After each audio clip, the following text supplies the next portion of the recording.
On agenda here. Information Technology and Government Affairs Committee will now come to order. We do have a quorum. The chairman, Tony Cardenas, I'm present, and also Councilmember Dennis Sine is present. Present is a three-member committee, so this constitutes a quorum. We'll begin by taking up items 1 and 2 as consent items, unless there are any objection from the members of the committee. Okay, those items are approved. Now we'll go to item number 3. Item number 3, City Administrative Officer Report relative to the direct sale and proposed land exchange of surplus properties between the City of Los Angeles and Brian Weiss. Okay, please come forward. I need my GSD counterpart, the city attorney, as well as the regular part. Are they here? Yes, they just stepped outside. Oh.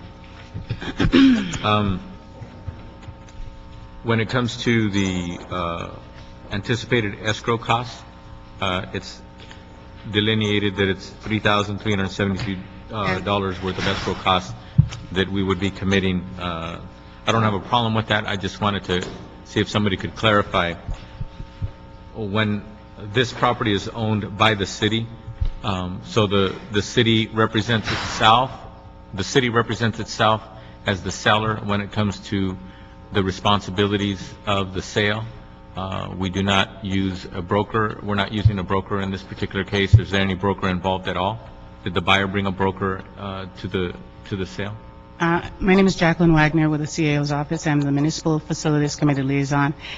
With me is David Roberts from Asset Management, GSD, and I think he'd be the best person to answer that question. We're not aware that there's a broker involved on the seller side. Okay, but custom and practice, and I don't know about every state, but in California is most transactions have brokers involved. It's not required. People can sell by owner, buy by owner, etc. But I was just curious because we have Mr. Brian Weiss. I almost said Jack. Sorry about that, Dennis. Very sorry about that. Brian Weiss is the buyer. It doesn't say whether he, I'm assuming it's a he is a Yes. broker or not. The reason why I asked that question is because we have a layperson per se, if that person's not a broker, yet at the same time the City of Los Angeles is well fortified with its in-house attorneys, its ability to represent itself. I just want to make sure that we don't expose ourselves to somebody trying to say that we took advantage of them or they didn't know what was going on. Annette Bogner with the City Attorney's Office, Real Property Environment Division. I don't know Mr. Weiss, but I don't get the impression that he is lacking in any sort of legal advice. He's owns multiple properties, and really He's not a first-time buyer. No, not at all. And also, I understand that the words "as is" are included in the transaction. Yet at the same time, again, being a lawyer, you understand that "as is" isn't exactly as simple as those 4 letters. When you look at all case law and things of that nature, "as is a bit subjective, especially if somebody were to claim that they're being taken advantage of by somebody who's much more knowledgeable on the other side of the table. So it's the first time I've run across that in these discussions about items of selling property, so it just occurred to me to ask those questions. So the bottom line is the documents that we're using in this particular sale and perhaps every other sale where there's not a broker, our legalese are in there to make sure that nobody can say later on that Absolutely. that they were at a disadvantage or what have you, right? Yeah, no, and I would say that these exchange transactions that we've been involved in, they're very neutral legal terms. I'm sure you're aware that there are some forms of documents that can be very pro-seller and then others that can be very pro-buyer, and these tend to be very, very neutral. And just because the document says that it's an as-is transaction, contracts cannot circumvent California law. And there are certain disclosure obligations that are imposed upon the city, and I know that our engineers go through and they provide disclosures to the buyers as well, and consistent with all of the California laws. Okay. $235,000. $3,372. I'm sorry, what? Oh, I'm sorry. Yes, the value of the exchange is $235,000. $235,000. Okay, and it involves 2 pieces of property, correct? 2 city-owned properties in exchange for 1 privately owned property, which consists of 4 lots from the All right. privately owned side. Any questions? Yes. Mr. Zine? Is Sycamore Grove Park, I have no idea where that is, but that's not important. What is important is an as-is. Has the land been inspected to make sure there's no hazardous? And I don't know what's on that land now, Mr. Weiss's property versus the city property? It's currently vacant. There's nothing on it. I'm not aware that a CEQA has been done on his. No, it's not been. What's on CEQA's his- been done on our city-owned. What's on his land? Nothing. Nothing. It's just vacant property. It's unused. It's basically unusable, except for possibly a walking trail between Ramona Gardens Community Center and Sycamore Grove, which is the benefit to us. So there were no buildings on it at any time? There are no buildings. I don't believe it's buildable. No, I mean at this particular time, but there were no previous buildings. No. So there's no contamination issue. Phase 1 has been completed by engineering on the. I'm just Environmental concerned about, hazards. I'm not familiar with the location or the issues. Sid Makarag, Director of Real Estate from Recreation and Parks. We've done our due diligence on the property. There are no known contaminations on the site. The site was an old railroad right-of-way many years ago. It has since been abandoned. So they had tracks through there? I believe so, but this is many years ago. Decades. Most likely, yes. So there's no contaminants? Yes, we did our phase 1 on the property, and there were no contaminants. What do we own on, what do we have on the city properties? I'm sorry. Could you What's repeat? on the city properties? Nothing. It's vacant. So everything's vacant? There's no Yes. buildings coming down? Yes. So everything's vacant? It's all just dirt? Yes. Okay. And the square footage or the acreage versus, it's 235 versus 238, our properties versus their properties, the acreage or the square footage, are they equal or They're close to equal? They're equal. They are equal? Yes. So basically just a swap over? That is correct. Okay. Because oftentimes you look, and then when you start digging, you find more issues. Like there was a gas station, the gas station had the tanks, and the tanks are still there, and we've got to dig up the tanks, and there's contamination, so none of those exist. It's That's just not- dirt for dirt. Actually, I'd like to enter one correction. While the value is equal, the square footage is significantly different. We are offering up 3690 in square feet on our city-owned property, and we're receiving 13,080 square feet. So I can we're add to getting that. 13, he's getting 3,600, we're getting 13,000? Yes, but, yes, Oblong lot, though. yes. Difference. Okay. That, I was going to emphasize that. These lots had been scheduled for surplus sale, or not even surplus sale, a remnant sale, where we offer the property for sale to the adjacent landowner. And it was discovered that Brian Weiss was interested in acquiring these lots. And at that point, Department of General Services started some negotiations with them, and that's why we took it out of the general ordinance that would allow the sale to take place without any sort of council action, because it's just a remnant. We combined the two properties and patched them into a land swap that seems to meet both needs. Is there any notice what he plans to do with the parcels that he gets? Does he want to build something? He'd like to build residential homes, but I don't think he can get the, well, that's. He'll go for CRA and the housing What's important, department? regardless of what his intent is, it doesn't mean that he can go around any city requirements or what have you to do something with it. It's still applicable to him, just like any landowner within the city, correct? Right. That's correct. Okay. And then the escrow, the $3,372 for escrow, this is a swap between a private party and the city. The escrow is through someone else? Can't the city coordinate that escrow? No, it's an escrow company, an escrow corporation. Let's go to an escrow corporate to do the paperwork. Yep. Yes. And we don't have the capacity to do that. Even if we did, when you're dealing with a third party, then they could accuse us of, a conflict of interest. Oh, you're a realtor, you could do it. Yeah, that's what I was talking I about understand earlier. we should go to an outside Just party. want to make sure that nobody can say that we, the big bad city, took advantage of it. Now, he come to us or we go to him? At his insistence. Did he come to us or we go to him? I believe he came to that. He came to us. He came to us. Came to us? Yes, So he's looking to do some development on that parcel eventually. Which think is so. yeah. Which is issue his for choice. another day, and that's up to him. No, I understand, but, I try to find out the real motive, the real sincere motive. And if the man owns property and he's been through the system, as you've explained, he's, obviously it's going to benefit maybe overall the community. And CD1 supports this, I understand? The district Yes, involved. yes. And also, there's some people who are very clever. There's a landowner in the northeast San Fernando Valley who bought remnants over the last 60 years, and now most of them over the last 30 years or so, he put signs up. One of them is, as a matter of fact, facing the 5 freeway in Billboards, you mean? Billboard, yeah. And it's a remnant. It's probably no bigger than this room, and it's rectangular shape. And he makes But a I lot can of money. guarantee you he's making more money off Profit that piece of generating, property than probably anybody with that size property anywhere in the That's Northeast the Valley. American dream. But that's the thing, so.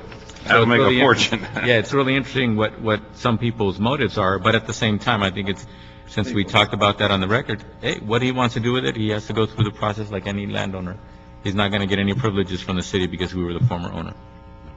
Okay. And So I move Councilman, more approval. important from a legal yes. viewpoint? No. Okay, I just wanted to point out one note, and it is that the Recreation and Parks Board approved the exchange and declared the property as surplus, as parkland on July 14th, 2010, and that was prior to effectuating this exchange. So they will need to repeat that action, and that is one of the recommendations contained in the report. Okay, so make sure that's reflected in the report, so when the final decision's made, it's clarified and the proper category is in place. Okay, That's fine. no more questions? Mm. I do not have any comments from the public. Is there anybody here to speak on item number 3? Seeing and hearing no one come forward on item number 3, public comment on item number 3 is now closed. With that, we have a motion and a second. This item is approved, the CAO recommendations is approved. Thank you. We now go to item number 4. Item number 4, motion Han Lavange relative to the proposed direct sale of a city-owned building located at 320 East 111th Street, the Los Angeles Unified School District. Reginald Jones Sawyer, Department of General Services, and we have city attorneys with us, Annette Bogna and Julianne Anderson. Good afternoon, gentlemen. afternoon. Let me give you a quick overview in history. Back in the mid-1980s, the City of Los Angeles and Los Angeles Unified School District kind of entered into a cooperative agreement to build a child care resource center across the street from Locke High School. The money that was used to build on LAUSD land came from CDBG funding, or probably back to Model Cities money. That facility was built back in '85. The facilities were shared with both CDD and LAUSD, and they provided child care services within the area and other community development type of operations. In 1999, that cooperative agreement was supposed to cease, and the LA Unified School District or the City of Los Angeles could buy either one out, meaning if the City of Los Angeles wanted to continue their community development projects in that area, they would buy the land, which is owned by LAUSD, and if LAUSD wanted to go ahead and continue with their child care services, they would then buy the building from the City of Los building Angeles. owned by the city, land owned by LAUSD. Correct. So this is an old-fashioned example of joint use. Correct. In 1999, that opportunity came up. Between 1999 and now, CDD had moved out, and LAUSD has been continuing their programs in that building. There's been ongoing discussion since then about how to convey the building over to LAUSD. Those discussions have been going on as late as a week, 2 weeks ago, and right now there's both the mayor's office and the council office, Council District 15, would like to convey the building over to the Los Angeles Unified School District so they can continue their programs. The city attorney has been looking into ways that we can legally make that happen, and I think they're here, they can speak to that. They've spoken to people in their office about the best way that the city can convey that building over so that they can continue this useful service within the Watts community. Where are we now legally on this ability to attempt to forward the building portion of this joint use, convey that to the LAUSD? Well, I'm Annette Bogna with the City Attorney's Office, and with me is Julianne Anderson. The reason why we're both here is because it was unclear whether or not we were dealing with a real property or a personal property type of transaction. And so we had to scratch our heads and take a look at this because there was different ways that this could be structured. One could be that we'd renew the lease, and then lease back to them the building on, services-based kind of long-term lease. The other potential transaction structure would be that we would convey as personal property, but if we do so, it has to be done pursuant to an agreement that, essentially commits that building to the uses that the city has in mind. And with that, we believe that this can be done if a public purpose is found. And then there has to be an acknowledgement that at this point the property has been appraised, the building, at $4.1 million. And LAUSD has claimed that they've put in $1.6 million in additional improvements that they did after the point where the Joint Power Authority was dissolved. And based on my analysis of the agreements between the parties, I believe that the city would owe LAUSD half of that $1.6 million. And so if we were doing a sale, that $800,000 would get backed out of their purchase from the city. But because we're looking at this as a transfer of the property for public benefit, then that's why we have an agreement that needs to be articulated that lays out that, value of services so that we would not have any challenge. Okay. Where are we at when it comes to being able to document that value of services? I believe CDD at our last meeting last week said that they would look into talking with LAUSD about the services that they provide now and the services that they're going to provide in the future. And they're going to monetize that. I don't know where they are in that process. We were supposed to reconvene or get a call today. Same with city attorney. I think they just found out how to do this from a legal standpoint today. And so hopefully by the end of the day, early tomorrow morning, the community development department can monetize what they're doing and give us an idea of what that would be. When was the building built? 85. So 1985. So that was 20, going on 25, 26 years. The life value of that building is I think in the second half of its life value. Is it possible that whatever agreement with LAUSD, we could actually convey it, but also have an end date where if they continue those services, then it's granted to them? Yep. Because the value of we're not talking land, right? No, we're not. Land has continuous value, but a structure, a real estate structure, actually has a life cycle ending. So that being the case, can we incorporate that into the agreement so that we don't have this headache of having to keep an eye on LAUSD or them keeping an eye on us or them wondering if we're going to, call something on them?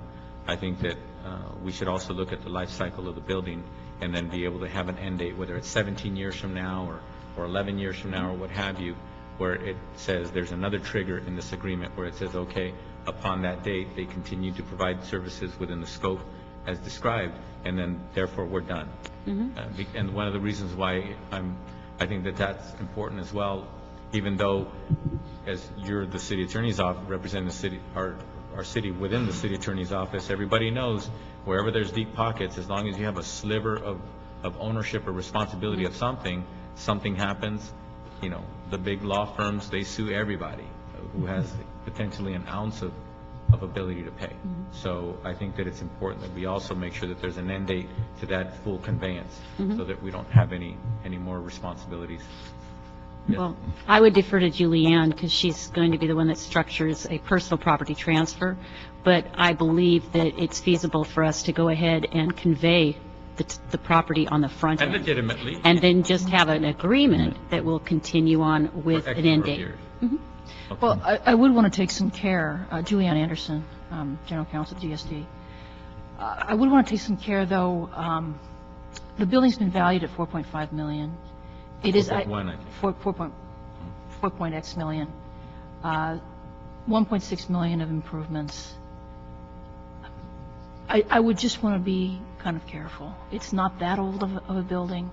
I want to be sure about the monetary value of the services. That's what I'm saying. Right. Everything I said is with legitimacy of of being able to document how we arrive at the number of years, how we arrive at the scope of the agreement, and all points of the agreement being able to be legitimized with facts. Yeah, so we avoid the problem of gifted public funds. But I would concur with Ms. Bogner that we can structure the agreement. The ad code covers personal property transfers. There has to be a finding by Tony Royster from GSD, and then we just set it all out in an agreement. So. And also, LAUSD, there's always the opportunity that at a certain end date, that there is a monetary, conveyance of whether it's $50,000 or some legitimate amount of money to actually show that as the final consideration, and we're done with this building. Right? Yes. If it needs another $1 million or $2 million worth of fixing up, we're not budgeting GSD to go back in there and fix it. So from my perspective, I think it's important for us to legitimately try to figure out a solution that does is right by LAUSD, and obviously something they agree with. And then in addition to that, something that actually keeps an eye on what our responsibilities are in continuing to have some semblance of responsibility potentially for this building. Lynette Bogno with the City Attorney's Office. I would say that there would be no responsibility on the part of the city, and the agreement would make that clear. I think that what you do is you monetize the services, keeping in view the depreciation table, as it were, on the value of the building. My understanding, however, is that there are currently discussions about expanding the facility and updating it. So I don't think that we would be in fear of them not providing the services that we anticipate them providing. So that's the good news. And they have some visions for the property, and it's all going in the same direction and with the same intent as what the Joint Power Authority originally envisioned. They really want site control because the County of Los Angeles, under Supervisor Mark Riley Thomas, is coming up with some funding to put kind of a healthcare center inside the building. Again, in addition to that. But not joint use with the city. But not joint use with the city. And this way they can expend those resources to upgrade the building to make it a better building than what it is now. How long would the various parties on the city's behalf need to get us to a point where we can actually see the light at the end of the tunnel, know what the documents and the agreements with LAUSD look like, so we can start closing this out? Depending on how soon the Community Development Department can get back with monetizing those values, so that we can move forward. Our part, right, getting a report together, I think we can get that done fairly quickly in a week, and get it over the appropriate documents to the city attorney. But it all depends on how quickly CDD can get back to us. And CDD is not here. No. Well, the only thing I was going to recommend to this committee is that we put some kind of timeline on this. I know everybody's busy. We're getting into the budget cycle. It's crazy around here, but it doesn't hurt to bring closure. I'm sure LAUSD is looking to bring, even if you don't call it closure, LAUSD is looking to finalize this agreement so they can move on and start investing and know that they have appropriate total site control of this. So 60 days, I mean, you're not going to speak on behalf of CDD, Reggie, but right. What do you think about 60 days? I think that would be a good start, and if after 30 days it looks like it will be longer, we can notify your staff that there's a problem, what it is, and maybe come back to this committee to seek help in expediting. Okay, so you'll take responsibility, Reggie, for making sure that you touch base with my office and the various parties to let us know whether or not the 60 days looks like we're still on track. Correct. Mr. Zine? What's the current rate of the lease? What are they paying the city? The lease expired, well, there is no lease. Month to month, right? It says it's supposed to be a month to month. They expired in 1999. What are they paying now, month to month? Nobody's paying any money. Anything. There's no money exchanging either way. The city's not paying for the lease of the land, and LAUSD is not paying for the use of the building. And I should have read that's been the case since 1999? Correct. So there's no money exchange. Who's paying the utilities? at this point, LAUSD is. Because they're the operator, right? They're in the building now. Yeah, they're occupying. And do we have the initial cost when it was built? Cost of the building?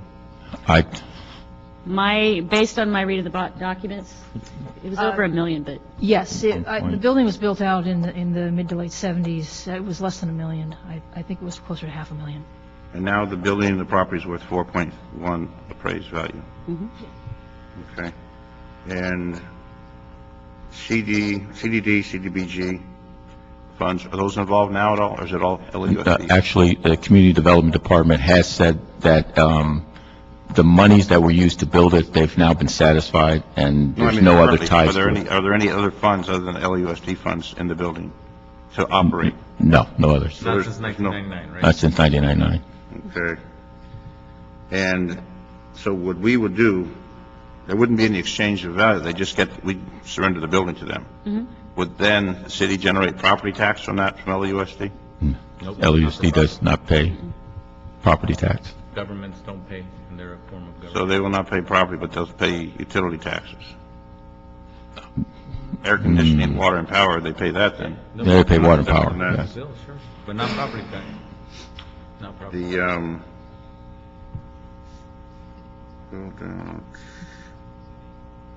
So they would benefit, and then you're saying Supervisor Mark Ridley Thomas wants to add a health facility A health component to the building, yes. onto that. So that would help benefit the community. Oh, definitely. So what we see is a benefit to the community at no cost to the city to help the residents of the city.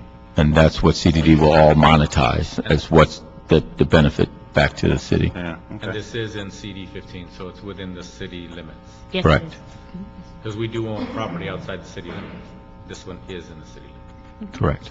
And like we own Ontario Airport, not in the city of LA. That's a perfect example where we own something, but it's not in the city limits. That's correct. Okay. Just to correct the record, gentlemen, it looks like we got a $900,000 grant from HUD back in 1972, and then the city kicked in for $250,000 on top of that. So it was a little Kick in over- what? $251,000 So it was a little over $1 million in construction costs. in big Early 19. 70s. 1972 Invested in this property. So there's no, because I know LAUSD has abandoned a lot of property, schools, especially in my district, they've abandoned schools. There's no chance of this turning over and being abandoned and eyesore in the community. No. Because that's what we have in my district, is schools that have been abandoned, and now they're eyesores in the district, and the LA Unified properties where charter schools want to go, and they don't want to surrender the property, but this would obviously continue in use. From my understanding, Yes. affordable childcare is very well needed in that community. It's across from Locke High School, and I believe the students are using it to its But fullest. there's a cost for that, and LA Unified's having a lot of financial problems. That's, They'll operate it. they want to operate it. They'll serve some students of some capacity. Is there some kind of condition we could put in there to make sure that it's maintained for a period of time? And that's what the city attorney is That's asking. what the nature of the agreement would embrace, was that For how long? there'd be services. It's going to be based on the value of the building. Okay. And so, that's the public benefit that council would make a finding regarding, because they'd say, okay, well, based on this value, the city's going to go ahead and allow the building to go over to LAUSD, and in return, instead of giving us cash, they're going to ensure that there's service to the public for a certain number of years. Okay. Right. And these are the different services that might include. Okay, he's convinced me. Tale of two cities, Councilmember Zion, in your area, there are empty LAUSD sites. A lot. In CD 15 and in CD 6, there are no empty LAUSD sites. Tale of two I will cities. add that they're not only empty sites, they're eyesores in the community. Yeah, I mean, they're land banking. I mean, I'm not saying that from a legal vantage point, but they own them and they're just hanging on to them. Okay, seeing no more questions from the committee, is there anybody here to speak on item number 4? I don't have any public comment cards on item number 4. Seeing and hearing no one come forward on item number 4 for public comment. Public comment is now closed. So with that, we'll instruct GSD, the CAO, and the city attorney and CDD to work together to culminate on the appropriate documentation so we can close out this matter, and we should see this before this committee hopefully in the next 60 days. Okay. All right. With that, that concludes the 4 items on today's agenda. Is there anybody else here for general public comment? Seeing no one come forward for general public comment, I have no general public comment cards. General public comment is now closed. This committee is now adjourned.